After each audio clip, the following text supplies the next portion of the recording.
नमस्ते दोस्तों, रोज सभी के फिर से स्वागत बा हमनी के चैनल पर। आज हमनी के फिर से एगो खूब सुंदर झूमर के गीत लेके आयल बनी जा। तो वो लोग गीत के पूरा लास्ट तक सुनी लो, गीत बहुत अच्छा बा। अगर वो लोग के अच्छा लगी तो लाइक शेयर सब्सक्राइब करें लो और कमेंट में बता के जाए लोग कि रोल के गीत कैसे लागल हटे। निहुरी निहुरी हमाय अंगना बहरला निहुरिए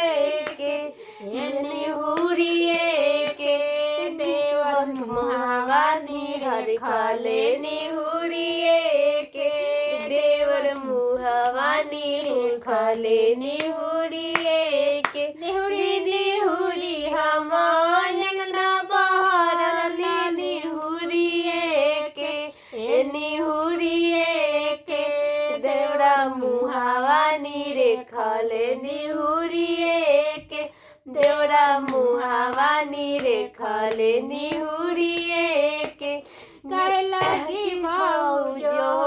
वटवा जुड़ाइले से काहे लागी अरे काहे लागी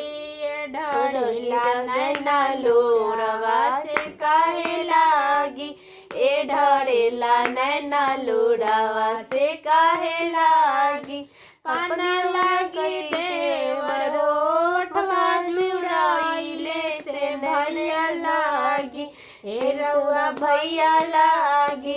डरेला नैना लोरवा से सैया लागी आए सैया लागी डरेला नैना लोरवा से सैया लागी खैले हूँ भौजो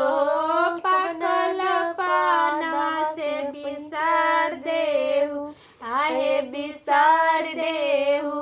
हमरा भैया के सौरतिया बिसार देहू खैले हूँ भौजो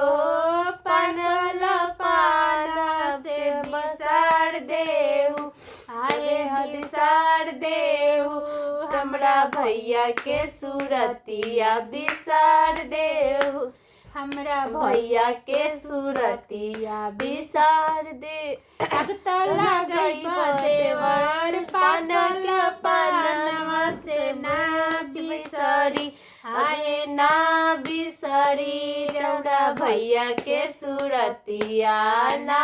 बिसरी रौड़ा भैया के सूरतिया ना बिसरी ले भौजो डाल बड़ी सोना मोती मूंगा भरी आहे मोती मूंगा भरी छोड़ी देवी के आस मोती बू